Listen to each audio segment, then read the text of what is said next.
Many of us have had this experience. We're enjoying the Lord, fellowshipping with the believers in the Word.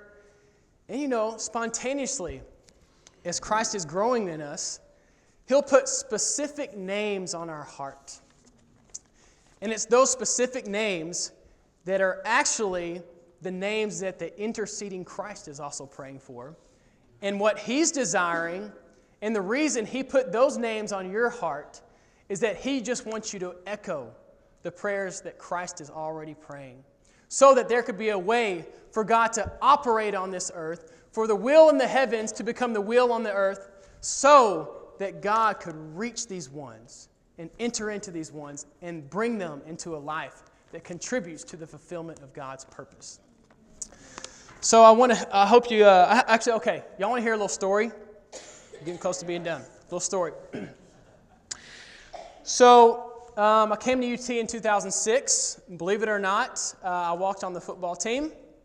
Got my boy Chris back here. So thankful for my brother, holding it down. He was one of the first upperclassmen that I met. So there were some lovers of Christ on the football team.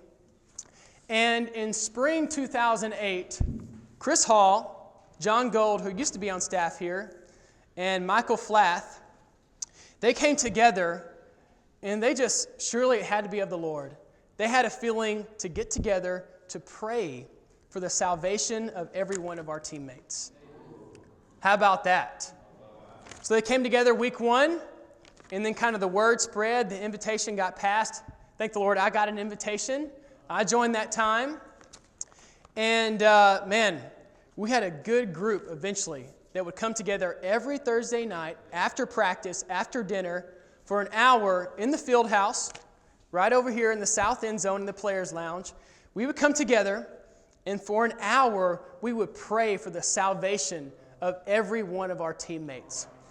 And brothers and sisters, can I say that every prayer that we prayed was at the golden incense altar and completely and perfectly echoed the prayers of the interceding Christ? No.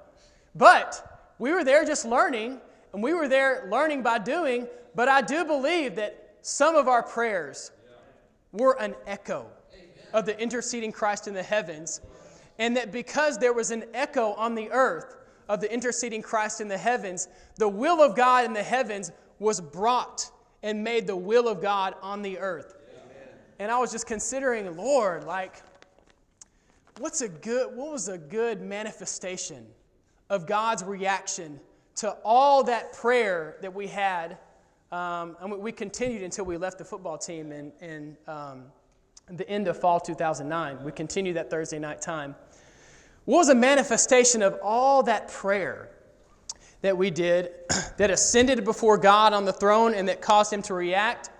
I couldn't help but think how the Spirit was poured out in summer 2009, where among our group of friends, people that we were connected to, there was around 17 or 18 baptisms that summer. Just like I've never seen any. Thank goodness I was one of those baptisms. Thank you, Jesus. But it wasn't like, oh, this person over here, okay, now this person over here. It was ones that we were connected to. Guys on the football team. Friends of friends on the football team. We were connected to all these ones, and one night we'd baptize 2. Another night we'd baptize 3. Another night 4 were getting baptized. And I just believe that was God's reaction. From the echoing of the interceding Christ prayer on the earth, God just had a way to carry out what He wanted to do. And He wanted to take me and these other ones that got baptized that summer on in His full salvation so that our lives could contribute to that, God's dwelling place on the earth.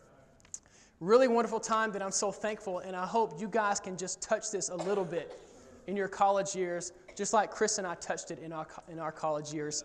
And just